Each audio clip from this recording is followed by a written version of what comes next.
ಎಲ್ರಿಗೂ ನಮಸ್ಕಾರ. ಪ್ರಿಮಾನು TV Kannada YouTube ಚಾನಲ್ಗೆ ನಿಮ್ಮೆಲ್ರಿಗೂ ಕೂಡ ಸ್ವಾಗತ. ಸ್ನೇಹಿತರೆ, ಇದೊಂದು ಬಿಗ್ ಬ್ರೇಕಿಂಗ್ ಅಂತಲೇ ಹೇಳ್ಬೋದು. ಯಾಕಂತಂದರೆ ಆಫ್ಟರ್ ಸೋ ಲಾಂಗ್ ಇಯರ್ಸ್, ಅಂದರೆ 2-3 ವರ್ಷಗಳ ನಂತರ ಒಂದು ಹೊಸ ಅಧಿಸೂಚನೆ ಹೊರಬಿದ್ದಿರುವಂಥದ್ದು. ಅದು ಇಷ್ಟು ಪೋಸ್ಟ್ಗಳು. ಯಾಕಂದರೆ ನಾನು ಲಾಸ್ಟ್ ಟೈಮ್ ಒಂದು ವಿಡಿಯೋ ಮಾಡಿದ್ದೆ, KEN ಅವರೇ ಬಿಟ್ಟಿರ್ತಕ್ಕಂತಹ ಒಂದು SDA FDA ಪೋಸ್ಟ್ಗಳ ಬಗ್ಗೆ. ಕೇವಲ 6 ಪೋಸ್ಟ್ ಇತ್ತು. ಬಹಳಷ್ಟು ಜನ ಕಾಮೆಂಟ್ಸ್ ಕೂಡ ಮಾಡಿದ್ರು, ಈ ನೋಟಿಫಿಕೇಶನ್ ಬಿಟ್ಟಿಲ್ಲ ಅಂತಂದಿದ್ರು ಆಗಿರ್ತಿತ್ತು ಅಂತ. ಎಸ್, ಅಫ್ಕೋರ್ಸ್ ನನಗೆ ಅರ್ಥ ಆಗುತ್ತೆ. 6 ಲಕ್ಷ ಜನ ಸ್ಟೂಡೆಂಟ್ಸ್ಗೆ ಬರೀ 6 ಪೋಸ್ಟು, ಅದು ಎಷ್ಟು ಮಟ್ಟಿಗೆ ಸರಿ ಅನ್ನೋದು. ಸೊ ಇವಾಗ ಒಂದು ಹೊಸ ನೋಟಿಫಿಕೇಶನ್ ಆಗಿರೋವಂಥದ್ದು KEN ಅವರು ಬಿಟ್ಟಿರೋವಂಥದ್ದು. ಯಾವುದದು ಹೊಸ ನೋಟಿಫಿಕೇಶನ್? ಅದು ಒಂದಲ್ಲ ಎರಡಲ್ಲ, 912 ಪೋಸ್ಟ್ಗಳು. ಇದು ಕಲ್ಯಾಣ ಕರ್ನಾಟಕ ಮತ್ತು ಉಳಿಕೆ ಮೂಲದ ವೃಂದ, ಇದು ಎರಡು ಸೇರಿಸಿ 912 ಹುದ್ದೆಗಳಿಗೆ ಅಧಿಸೂಚನೆ ಹೊರಡಿಸಿರೋವಂಥದ್ದು. ಆ್ಯಂಡ್ ಈ ಒಂದು ಎಕ್ಸಾಮ್ ಜುಲೈನಲ್ಲಿ ಆಗುತ್ತೆ. ಮತ್ತು ಯಾವಾಗ ಲಾಸ್ಟ್ ಡೇಟ್ ಅಪ್ಲಿಕೇಶನ್ ಹಾಕೋದಕ್ಕೆ ಮತ್ತು ಸ್ಟಾರ್ಟಿಂಗ್ ಡೇಟ್ ಯಾವಾಗಿದೆ, ಯಾರೆಲ್ಲ ಅಪ್ಲಿಕೇಶನ್ ಹಾಕ್ಬೋದು, ವಯೋಮಿತಿ ಸಡಿಲಿಕೆ ಎಷ್ಟಿದೆ, ಸೊ ಎಲ್ಲವನ್ನು ಕೂಡ ಇವತ್ತಿನ ವಿಡಿಯೋದಲ್ಲಿ ನೀಟಾಗಿ ತಿಳ್ಕೊತಾ ಹೋಗೋಣ. ಯಾರೆಲ್ಲ ಈ ವಿಡಿಯೋನ ನೋಡ್ತಾ ಇದ್ರೆ ಎಲ್ಲೂ ಕೂಡ ಸ್ಕಿಪ್ ಮಾಡದೆ ಪೂರ್ತಿ ವಿಡಿಯೋನ ನೋಡಿ, ಜೊತೆಗೆ ಸಬ್ಸ್ಕ್ರೈಬ್ ಮಾಡ್ಕೊಂಡು ನೋಡೋದನ್ನ ದಯವಿಟ್ಟು ಮರಿಬೇಡಿ ಅಂತ ಹೇಳ್ತಾ, ಜಾಸ್ತಿ ತಡ ಮಾಡೋದು ಬೇಡ, ಬನ್ನಿ ಆದಷ್ಟು ಬೇಗ ಇವತ್ತಿನ ವಿಡಿಯೋನ ಶುರು ಮಾಡ್ತಾ ಹೋಗೋಣ. ಸ್ನೇಹಿತರೆ, ನೀವಿಲ್ಲಿ ನೋಡ್ತಾ ಇರ್ಬೋದು, ಇದು ಯಾವ ಡೇಟಲ್ಲಿ ಆಗಿರೋದು ಅಂತ ಹೇಳಿದ್ರೆ 18/4/2026 ಈ ಒಂದು ನೋಟಿಫಿಕೇಶನ್ ಬಂದಿರೋ ಅಂಥದ್ದು. ಸೊ ಇಲ್ಲಿ ಯಾವುದು ಅಧಿಸೂಚನೆ ನಾನು ಓದ್ತಾ ಇದ್ದೀನಿ ಅಂತ ಹೇಳಿದ್ರೆ, ಉಳಿಕೆ ಮೂಲ ವೃಂದ, ಅಂದರೆ ಇದು ಗ್ರೂಪ್ B ಹುದ್ದೆಗೆ ಸಂಬಂಧಪಟ್ಟ ಹಾಗೆ. ಸೊ ಕಲ್ಯಾಣ ಕರ್ನಾಟಕದ್ದು ನಾನು ನೆಕ್ಸ್ಟ್ ನಿಮಗೆ ಹೇಳ್ತಾ ಹೋಗ್ತೀನಿ. ಫಸ್ಟ್ ಇದನ್ನು ನಿಮಗೆ ಎಕ್ಸ್ಪ್ಲೇನ್ ಮಾಡಿಬಿಡ್ತೀನಿ. ಸೊ ಉಳಿಕೆ ಮೂಲ ವೃಂದದಲ್ಲಿ ಖಾಲಿ ಇರ್ತಕ್ಕಂತಹ ಗ್ರೂಪ್ B ವೃಂದದ ಕೃಷಿ ಅಧಿಕಾರಿ ಹಾಗೆಯೇ ಸಹಾಯಕ ಕೃಷಿ ಅಧಿಕಾರಿಯ ನೇರ ನೇಮಕಾತಿ ಹುದ್ದೆಗಳನ್ನು ಇವಾಗ ಸ್ಪರ್ಧಾತ್ಮಕ ಪರೀಕ್ಷೆ ಮುಖಾಂತರ ಭರ್ತಿ ಮಾಡೋದಕ್ಕೆ ಅರ್ಜಿ ಆಹ್ವಾನವನ್ನು ಮಾಡಿರುವಂಥದ್ದು. ಸೊ ಎಷ್ಟು ಹುದ್ದೆಗಳಿದ್ದಾವೆ ಹಾಗಾದರೆ? ಉಳಿಕೆ ಮೂಲ ವೃಂದದಲ್ಲಿನ ಒಂದು ಗ್ರೂಪ್ B ಹುದ್ದೆಗಳಿಗೆ ಸಂಬಂಧಪಟ್ಟ ಹಾಗೆ ನಮಗೆ ಓವರ್ ಆಲ್ 630 + 2 ಅಂದರೆ 632 ಹುದ್ದೆಗಳಿಗೆ ಅಧಿಸೂಚನೆ ಹೊರಬಿದ್ದಿರುವಂಥದ್ದು. ಇದು ಕೇವಲ ಏನಪ್ಪಾ ಅಂತ ಹೇಳಿದ್ರೆ ಕಲ್ಯಾಣ ಕರ್ನಾಟಕ ಅಲ್ಲ, ಉಳಿಕೆ ಮೂಲ ವೃಂದದ ಅಂದರೆ RPC. ಓಕೆ, ಸೊ ನಮಗೆ ಕಲ್ಯಾಣ ಕರ್ನಾಟಕಕ್ಕೆ ನಾನು ನೆಕ್ಸ್ಟ್ ಹೇಳ್ತಾ ಹೋಗ್ತೀನಿ. ಸೊ 632 ಹುದ್ದೆಗಳು. ಸೊ ಇಲ್ಲಿ ಬಂದ್ಬಿಟ್ಟು ಕೃಷಿ ಅಧಿಕಾರಿ ಮತ್ತೆ ಸಹಾಯಕ ಕೃಷಿ ಅಧಿಕಾರಿ ಅಂತ. ಸೊ ಕೃಷಿ ಅಧಿಕಾರಿ ಅಂತ ಬಂದಾಗ 69,250 1,34,200 ರೂಪಾಯಿಗಳ ಒಂದು ಸ್ಯಾಲ್ರಿ ಇರ್ತಕ್ಕಂಥದ್ದು. ಇದು ಬಂದ್ಬಿಟ್ಟು ನಿಮಗೆ ಏನೇನೆಲ್ಲ ಕ್ವಾಲಿಫಿಕೇಶನ್ ಇರುತ್ತೆ, BSc ಕೃಷಿ ಹಾಗೆಯೇ BSc ಆನರ್ಸ್ ಕೃಷಿ ಆಗಿದ್ದವರು ಈ ಒಂದು ಕೃಷಿ ಅಧಿಕಾರಿಗೆ ನೀವು ಅಪ್ಲಿಕೇಶನ್ ಹಾಕ್ಬೋದು. ಆ್ಯಂಡ್ 15% ಕೃಷಿ ಅಧಿಕಾರಿ ಹುದ್ದೆಗಳಿಗೆ BTech ಆಗಿರಬೇಕು. BTechಲ್ಲಿ ಆಹಾರ ವಿಜ್ಞಾನ ಮತ್ತು ತಂತ್ರಜ್ಞಾನ ಹಾಗೆಯೇ ಆಹಾರ ತಂತ್ರಜ್ಞಾನ, BSc ಕೃಷಿ ಮಾರುಕಟ್ಟೆ ಮತ್ತು ಸಹಕಾರ, BSc ಆನರ್ಸ್ ಕೃಷಿ ಮಾರಾಟ ಮತ್ತು ಸಹಕಾರ. ಸೊ BSc ಅಂದರೆ BScನಲ್ಲಿ ಏನು ಕೃಷಿಗೆ ಸಂಬಂಧಪಟ್ಟ ಹಾಗೆ ಫುಡ್ಗೆ ಸಂಬಂಧಪಟ್ಟ ಹಾಗೆ ಏನೇನೆಲ್ಲ ಕಾಂಬಿನೇಷನ್ಸ್ ಇರುತ್ತೆ ಅದನ್ನು ಯಾರ್ಯಾರು ಮಾಡಿದ್ದೀರಿ ಅವರು ಈ ಒಂದು ಹುದ್ದೆಗಳಿಗೆ ಅಪ್ಲಿಕೇಶನ್ ಹಾಕೋದಕ್ಕೆ ನೀವು ಎಲಿಜಿಬಲ್ ಇದ್ದೀರಾ. ಓಕೆ, ಅಂಡ್ ನೆಕ್ಸ್ಟ್ ಸಹಾಯಕ ಕೃಷಿ ಅಧಿಕಾರಿ ಅಂತ ಬಂದಾಗ್ಲೂ ಅಷ್ಟೇ, ಏನು 4,000 ರೂಪೀಸ್ ಸ್ಯಾಲ್ರಿ ಜಾಸ್ತಿ ಇರುತ್ತೆ ಅಷ್ಟೇ. ಸೊ 65,950 1,24,900 ರೂಪಾಯಿಗಳು ಸ್ಯಾಲ್ರಿ ಇರುತ್ತೆ ನಿಮಗೆ. ಸೊ ಇವರು ಕೂಡ ಸೇಮ್ BTech BSc ಅನಾರ್ಸ್ ಹಾಗೆಯೇ BSc ಕೃಷಿ ಮಾರುಕಟ್ಟೆ ಮತ್ತು ಸಹಕಾರ. ಸೊ ಇದು ನಿಮಗೆ ಬೇಕು ಅಂತಂದರೆ ನಾನು ಡಿಸ್ಕ್ರಿಪ್ಷನಲ್ಲಿ ಲಿಂಕನ್ನು ಮೆನ್ಷನ್ ಮಾಡಿರ್ತೀನಿ. ಕಂಪ್ಲೀಟ್ PDF ನಿಮಗೆ ಸಿಗುತ್ತೆ. ಇಲ್ಲ ಅಂತಂದರೆ ನೀವು ಈ ಒಂದು ವಿಡಿಯೋದ ಸ್ಕ್ರೀನ್ಶಾಟನ್ನು ಕೂಡ ನೀವು ತಗೊಳ್ಬೋದು. ಓಕೆ, ಆ್ಯಂಡ್ ನೆಕ್ಸ್ಟು ಶೈಕ್ಷಣಿಕ ವಿದ್ಯಾರ್ಹತೆ ನಾನು ಆಗಲೇ ಹೇಳ್ದಂಗೆ BSc ಆಗಿರಬೇಕು, BTech ಆಹಾರ ತಂತ್ರಜ್ಞಾನ ಅಥವಾ ಆಹಾರ ವಿಜ್ಞಾನ ಮತ್ತು ತಂತ್ರಜ್ಞಾನ. ಸೊ ಇದು ಬಹಳಷ್ಟು ಕೊಟ್ಟಿದ್ದಾರೆ ಇಲ್ಲಿ. ಸೊ ನೀವು ಅದನ್ನು ಸ್ಕ್ರೀನ್ಶಾಟ್ ತೊಗೊಳ್ಬೋದು. ಆ್ಯಂಡ್ ನೆಕ್ಸ್ಟು ನಿಮಗೆ ಇಲ್ಲಿ ವಯೋಮಿತಿ ಅಂತ ಬಂದಾಗ ನಮಗೆ ಆಲ್ರೆಡಿ ಗೊತ್ತಿರೋ ಹಾಗೆ 2027 ಡಿಸೆಂಬರ್ ತನಕ ಯಾವುದೇ ಒಂದು ನೋಟಿಫಿಕೇಶನ್ ಆದರೂ ಕೂಡ ನಮಗೆ 5 ವರ್ಷಗಳ ವಯೋಮಿತಿ ಸಡಿಲಿಕೆ ಇರ್ತಕ್ಕಂಥದ್ದು. ಸೊ ಹಾಗಾಗಿ ನಮಗಿಲ್ಲಿ ನೋಡಿ, ಇಲ್ಲಿ ಸಾಮಾನ್ಯ ಅರ್ಹತೆಯ ಅಭ್ಯರ್ಥಿಗಳಿಗೆ ಮುಂಚೆ ಎಷ್ಟಿತ್ತು 35 ಇತ್ತು, ಈಗ 40 ಆಗಿದೆ. ಆ್ಯಂಡ್ ಪ್ರವರ್ಗ 2A 2B 3A 3B ಅಭ್ಯರ್ಥಿಗಳಿಗೆ ಎಷ್ಟಿತ್ತು 38 ಇತ್ತು, 43 ಆಗಿದೆ.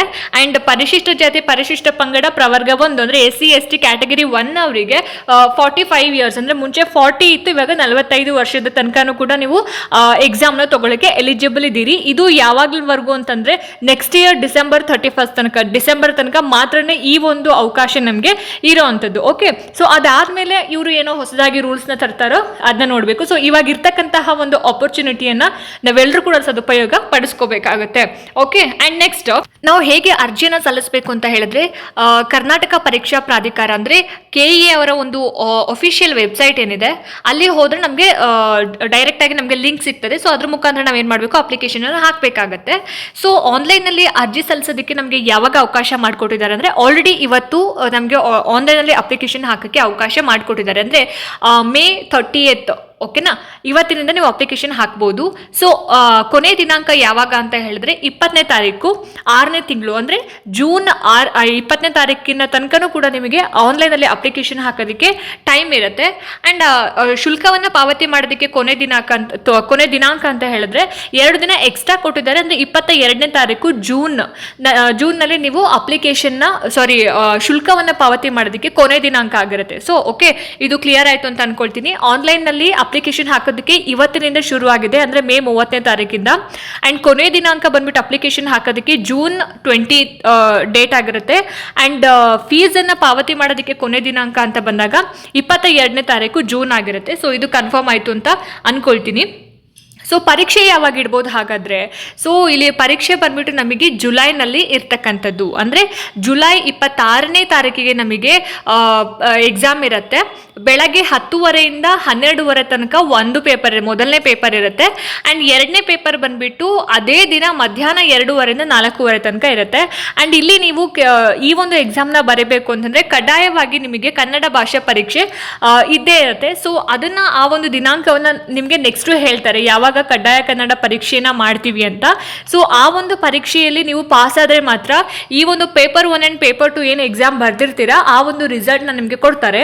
ಸೊ ಇಲ್ಲಿ ನೀವು ಎಲಿಜಿಬಿಲಿಟಿ ಪಡ್ಕೊಂಡಿಲ್ಲ ಅಂತಂದರೆ ಈ 2 ಪೇಪರ್ಗಳ ರಿಸಲ್ಟನ್ನು ನಿಮಗೆ ತಡೆ ಹಿಡಿತಾರೆ. ಓಕೆ, ಸೊ ಇವಾಗ ನಿಮಗೆ ಯಾವಾಗ ಎಕ್ಸಾಮ್ ಡೇಟ್ ಅನ್ನೋದು ಗೊತ್ತಾಯಿತು. ಕೊನೆಗೆ ನಿಮಗೆ ಅಪ್ಲಿಕೇಶನ್ ಹಾಕೋದಕ್ಕೆ starting date and ending date ಜೊತೆಗೆ ಫೀಸ್ನ ಪೇ ಮಾಡೋದಕ್ಕೆ ಎಂಡಿಂಗ್ ಡೇಟ್ ಗೊತ್ತಾಯಿತು. ಸೊ ಫೀಸ್ ಎಷ್ಟಿರುತ್ತೆ ಹಾಗಾದರೆ? ಸೊ ಅಪ್ಲಿಕೇಶನ್ ಫೀಸ್ ಎಷ್ಟಿರುತ್ತೆ ಅಂತಂದರೆ ಸಾಮಾನ್ಯ ಅರ್ಹತೆ ಮತ್ತು ಇತರ ಪ್ರವರ್ಗಗಳು ಅಂದರೆ 2A 2B 3A 3B ಅವರಿಗೆ 750 ರೂಪೀಸ್ ಇರುತ್ತೆ. ಓಕೆ, 500 ರೂಪೀಸ್ ಬಂದು ಅಪ್ಲಿಕೇಶನ್ ಫೀಸ್ ಆಗಿರುತ್ತೆ. ಆ್ಯಂಡ್ 250 ರೂಪೀಸ್ ಬಂದುಬಿಟ್ಟು ಪ್ರಕ್ರಿಯೆ ಶುಲ್ಕ ಅಂತ ಹೇಳ್ತಾರೆ. ಸೊ ಟೋಟಲ್ ಆಗಿ ನಿಮಗೆ 750 ರೂಪಾಯಿಗಳಿರುತ್ತೆ. ಆ್ಯಂಡ್ ಪರಿಶಿಷ್ಟ ಜಾತಿ ಪರಿಶಿಷ್ಟ ಪಂಗಡ ಅಂದರೆ SC ST ಕ್ಯಾಟಗರಿ 1 ಅವರಿಗೆ 500 ರೂಪೀಸ್ ಇರುತ್ತೆ. ಆ್ಯಂಡ್ ವಿಶೇಷ ಚೇತನ ಅಭ್ಯರ್ಥಿಗಳಿಗೆ ಮಾತ್ರ 250 ರೂಪೀಸ್ ಇರುತ್ತೆ. ಓಕೆ, ಸೊ ನೀವು ಒಂದ್ಸಲ ಪೇ ಮಾಡಿದ ಮೇಲೆ ಆ ಒಂದು ಶುಲ್ಕವನ್ನು ಮತ್ತೆ ನಿಮ್ಗೆ ಅವರು ವಾಪಸ್ ಮಾಡಲ್ಲ. ಸೊ ಯಾವುದಕ್ಕೂ ನಾನು ಈ ಒಂದು ಪೋಸ್ಟ್ಗೆ ಅಪ್ಲಿಕೇಶನ್ ಹಾಕಬೇಕಾ ಹಾಕಬಾರ್ದಾ ಅನ್ನೋದನ್ನ ಯೋಚನೆ ಮಾಡಿ ಫೀಸ್ ಪೇ ಮಾಡಬೇಕಾದ್ರೆ ಯೋಚನೆ ಮಾಡಿ. ಯಾಕಂದರೆ ಒಂದ್ಸಲ ನೀವು ಪೇ ಮಾಡಿಬಿಟ್ರೆ ಅದು ನಿಮಗೆ ವಾಪಸ್ ಬರಲ್ಲ. ಸೊ ಹಾಗಾಗಿ 750 ರೂಪೀಸ್ ಬಂದುಬಿಟ್ಟು ಜನರಲ್ ಅವರಿಗಿರುತ್ತೆ, 500 ರೂಪೀಸ್ ಬಂದುಬಿಟ್ಟು SC ST ಕ್ಯಾಟಗರಿ 1 ಅವರಿಗಿರುತ್ತೆ. ಹಾಗೆಯೇ ವಿಶೇಷ ಚೇತನ ಅಭ್ಯರ್ಥಿಗಳಿಗೆ 250 ರೂಪೀಸು ಫೀಸ್ ಇರುತ್ತೆ. ಇಲ್ಲಿ ಪೇಪರ್ 1 ಆ್ಯಂಡ್ ಪೇಪರ್ 2 ಅಂತ ಹೇಳಿದೆ. ಕೃಷಿ ಅಧಿಕಾರಿ ಮತ್ತು ಸಹಾಯಕ ಕೃಷಿ ಅಧಿಕಾರಿ 2 ಹುದ್ದೆಗಳಿಗೆ ಸಂಬಂಧಪಟ್ಟ ಹಾಗೆ ನಾವು 2 ಪೇಪರ್ಸ್ಗಳನ್ನ ಅಟೆಂಡ್ ಮಾಡ್ತೀವಿ, paper 1 and paper 2. So paper 1 ಬಂದುಬಿಟ್ಟು ಎಲ್ರಿಗೂ ಕೂಡ ಕಾಮನ್ ಆಗಿರುತ್ತೆ. ಅಂದರೆ ಇದರಲ್ಲಿ ಸಾಮಾನ್ಯ ಪತ್ರ ಜನರಲ್ ಪೇಪರ್ ಅಂತ ಹೇಳ್ತೀವಿ. ಕರೆಂಟ್ ಅಫೇರ್ಸ್ ಆಗಿರಬಹುದು, ಸೈನ್ಸ್ ಆಗಿರ್ಬೋದು, ಹಿಸ್ಟ್ರಿ ಆಗಿರ್ಬೋದು, ಜಿಯೋಗ್ರಫಿ ಇರುತ್ತೆ, ಆಮೇಲೆ ಭಾರತದ ಇತಿಹಾಸ ಮತ್ತು ಭೂಗೋಳಶಾಸ್ತ್ರ ಇರುತ್ತೆ, ಸೋಷಿಯಲ್ ಸ್ಟಡೀಸ್ ಇರುತ್ತೆ, ಆಮೇಲೆ ಮೆಂಟಲ್ ಎಬಿಲಿಟಿ ಇರುತ್ತೆ, ಇಂಡಿಯನ್ ಕಾನ್ಸ್ಟಿಟ್ಯೂಷನ್ ಇರುತ್ತೆ, ಸಾರ್ವಜನಿಕ ಆಡಳಿತ ಮತ್ತು ಗ್ರಾಮೀಣಾಭಿವೃದ್ಧಿ ಇರುತ್ತೆ, ತಂತ್ರಜ್ಞಾನದ ಬಗ್ಗೆ ಇರುತ್ತೆ, ಟೆಕ್ನಾಲಜಿ ಬಗ್ಗೆ, ಆ್ಯಂಡ್ ಭಾರತದ ಅರ್ಥವ್ಯವಸ್ಥೆ ಅಂದರೆ ಇಂಡಿಯನ್ ಎಕನಾಮಿಕ್ಸ್ ಬಗ್ಗೆ ಇರುತ್ತೆ, ಇಂಟರ್ನ್ಯಾಷನಲ್ ರಿಲೇಷನ್ಶಿಪ್ ಬಗ್ಗೆ ಇರುತ್ತೆ, ಪರಿಸರ ವಿಜ್ಞಾನ ಆಗಿರ್ಬೋದು, ತಾರ್ಕಿಕ ಆಲೋಚನೆ, ದೈನಂದಿನ ಗ್ರಹಿಕೆಯ ವಿಷಯಗಳಾಗಿರ್ಬೋದು. ಸೊ ಈ ರೀತಿಯಾಗಿರ್ತಕ್ಕಂತಹ ಒಂದಷ್ಟು ಕಾನ್ಸೆಪ್ಟ್ಗಳಿರುತ್ತೆ ಪೇಪರ್ 1ಗೆ. ಸೊ ಈ ಪೇಪರ್ 1ಗೆ ಬಂದ್ಬಿಟ್ಟು 300 ಮಾರ್ಕ್ಸ್ ಇರುತ್ತೆ. ಓಕೆ, ಸೊ 2 ಅವರ್ಸ್ ಟೈಮ್ ಇರುತ್ತೆ. ಇದು ಕಂಪ್ಲೀಟ್ ಆಗಿ MCQ ಮಾದರಿಯಲ್ಲಿ ಇರುತ್ತೆ, ಬಹು ಆಯ್ಕೆಯ ಮಾದರಿಯಲ್ಲಿ ಇರೋವಂಥದ್ದು. ಆ್ಯಂಡ್ ನಿರ್ದಿಷ್ಟ ಪತ್ರಿಕೆ ಅಂತ ಬಂದಾಗ ನಿಮಗೆ ಏನು ನಿಮ್ಮ ಒಂದು ಸಿಲೆಬಸ್ಗೆ ಸಂಬಂಧಪಟ್ಟ ಹಾಗೆ ಸ್ಪೆಸಿಫಿಕ್ ಸಬ್ಜೆಕ್ಟ್ಗೆ ಸಂಬಂಧಪಟ್ಟ ಹಾಗೆ ಇರುತ್ತೆ. ಸೊ 300 ಮಾರ್ಕ್ಸಿಗೆ ಇರೋವಂಥದ್ದು. ಓಕೆ, ಆ್ಯಂಡ್ ಕೃಷಿ ಅಧಿಕಾರಿ ಮತ್ತು ಸಹಾಯಕ ಕೃಷಿ ಅಧಿಕಾರಿ 15% ಹುದ್ದೆಗಳಿಗೆ ಸೇಮ್ ಇರುತ್ತೆ, ಸೇಮ್ ಸಿಲೆಬಸ್ ಇರುತ್ತೆ, ಏನೂ ವ್ಯತ್ಯಾಸ ಆಗೋದಿಲ್ಲ. ಸೊ ನಿಮಗೆ ಈ ಸಿಲೆಬಸ್ದು ಕಾಪಿ ಬೇಕು ಅಂತಂದರೆ KEA ಅವರ ಅಫಿಷಿಯಲ್ ವೆಬ್ಸೈಟ್ಗೆ ಭೇಟಿ ನೀಡಿ, ಅಲ್ಲಿ ಅಧಿಕೃತ ಅಧಿಸೂಚನೆ ಏನು ಸಮಗ್ರವಾಗಿ ಬಿಟ್ಟಿದ್ದಾರೆ ಅದನ್ನು ಕೂಡ ನೀವು ಡೌನ್ಲೋಡ್ ಮಾಡ್ಕೋಬೋದು. ಇಲ್ಲ ಅಂತಂದರೆ ನನ್ನ ಒಂದು ಈ ವಿಡಿಯೋದ ಕೆಳಗಡೆ ಡಿಸ್ಕ್ರಿಪ್ಷನಲ್ಲಿ ನಾನು ನೀಟಾಗಿ ಮೆನ್ಷನ್ ಮಾಡಿರ್ತೀನಿ. ಸೊ ನೀವು ಅದನ್ನು ಕೂಡ ಲಿಂಕ್ ಓಪನ್ ಮಾಡಿದ್ರೆ ಅದು ಸಿಗುತ್ತೆ. ಸೊ ಸೇಮ್ ಅದೇ ರೀತಿ ಇಲ್ಲಿ ಈ ಒಂದು ಎಕ್ಸಾಮ್ನಲ್ಲಿ ನಿಮಗೆ ಖಂಡಿತವಾಗ್ಲೂ ನೆಗೆಟಿವ್ ಮಾರ್ಕ್ಸ್ ಇರುತ್ತೆ, ಋಣಾತ್ಮಕ ಅಂಕಗಳು ಇದೇ ಇರುತ್ತೆ. ಸೊ ಹಾಗಾಗಿ ನೀವು ಯಾವುದೇ ಒಂದು ಉತ್ತರವನ್ನು ಏನು ಬಬ್ಲಿಂಗ್ ಮಾಡಬೇಕಾದ್ರೆ ಸ್ವಲ್ಪ ಯೋಚನೆ ಮಾಡಿ ಬರೀರಿ. ಸೊ ಇಲ್ಲೇ ಹಾಕಿದರೆ 4ನೇ ಒಂದು ಅಂಶದಷ್ಟು ಅಂಕಗಳನ್ನು ಕಳೆಯಲಾಗುತ್ತೆ ಪ್ರತಿ ತಪ್ಪು ಉತ್ತರಕ್ಕೆ ಅಂತ. ಸೊ ನೆಗೆಟಿವ್ ಮಾರ್ಕ್ ಇರೋದ್ರಿಂದ ತುಂಬಾ ಯೋಚನೆ ಮಾಡಿ ನಾವು ಆನ್ಸರ್ನ ಮಾಡಬೇಕಾಗತ್ತೆ. ಸೊ ಇದಿಷ್ಟು ಏನಪ್ಪಾ ಅಂತ ಹೇಳಿದ್ರೆ ಉಳಿಕೆ ಮೂಲ ವೃತ್ತದಲ್ಲಿ ಖಾಲಿರ್ತಕ್ಕಂತಹ ಒಂದು ಗ್ರೂಪ್ ಬಿ ಹುದ್ದೆಗೆ ಸಂಬಂಧಪಟ್ಟ ಹಾಗೆ ಮಾಹಿತಿಯಾಗಿತ್ತು. ಸೊ ನೆಕ್ಸ್ಟ್ ಏನಪ್ಪ ಅಂತ ಹೇಳಿದ್ರೆ ಕಲ್ಯಾಣ ಕರ್ನಾಟಕ ವೃಂದದಲ್ಲಿ ಕಾದಿರ್ತಕ್ಕಂತಹ ಗ್ರೂಪ್ ಬಿ ವೃಂದದ ಕೃಷಿ ಅಧಿಕಾರಿ ಮತ್ತು ಸಹಾಯಕ ಕೃಷಿ ಅಧಿಕಾರಿ.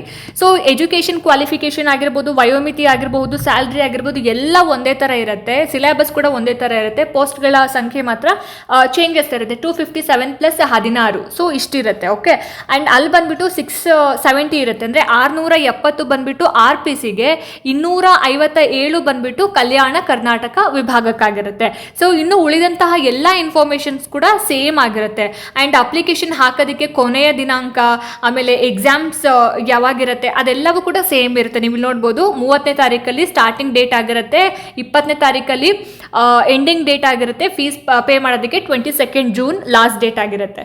ಸೊ ಇದ್ರ ಬಗ್ಗೆ ಇನ್ನೂ ಹೆಚ್ಚಿನ ಮಾಹಿತಿ ಬೇಕು ಅಂತಂದರೆ ಡೆಫಿನೆಟ್ಲಿ ಕಾಮೆಂಟ್ ಸೆಕ್ಷನ್ನಲ್ಲಿ ಕಮೆಂಟ್ ಮಾಡಿ, ಅದ್ರ ಬಗ್ಗೆ ನಾನು ಹೆಚ್ಚಿನ ಮಾಹಿತಿಯನ್ನು ನಿಮಗೆ ಕೊಡ್ತೀನಿ. ಹೋಪ್ ಈ ವಿಡಿಯೋ ನಿಮ್ಗೆ ಇಷ್ಟ ಆಯಿತು, ಅನುಕೂಲ ಆಯಿತು ಅಂತ ಭಾವಿಸ್ತೀನಿ. ಇಷ್ಟ ಆಯಿತು ಅಂತಂದರೆ ದಯವಿಟ್ಟು ಲೈಕ್ ಮಾಡಿ, ಶೇರ್ ಮಾಡಿ. ಹಾಗೆ ನಿಮ್ಮ ಅನಿಸಿಕೆ ಅಭಿಪ್ರಾಯಗಳೇನಿದ್ರು ಕೂಡ ನನಗೆ ಕಾಮೆಂಟ್ ಸೆಕ್ಷನ್ನಲ್ಲಿ ತಿಳಿಸಿ ಅಂತ ಹೇಳ್ತಾ, ಇದೇ ರೀತಿ ಹೆಚ್ಚಿನ ವೀಡಿಯೋಸ್ಗಳಿಗೋಸ್ಕರ ನಿರಂತರವಾಗಿ ನನ್ನ ಚಾನಲನ್ನು ನೋಡ್ತಾ ಇರಿ. ಮುಂದಿನ ವೀಡಿಯೋಸ್ಗಳಲ್ಲಿ ನಾನು ನಿಮಗೆ ಸಿಗ್ತೀನಿ. ಅಲ್ಲಿ ತನಕ ಎಲ್ರಿಗೂ ನಮಸ್ಕಾರ.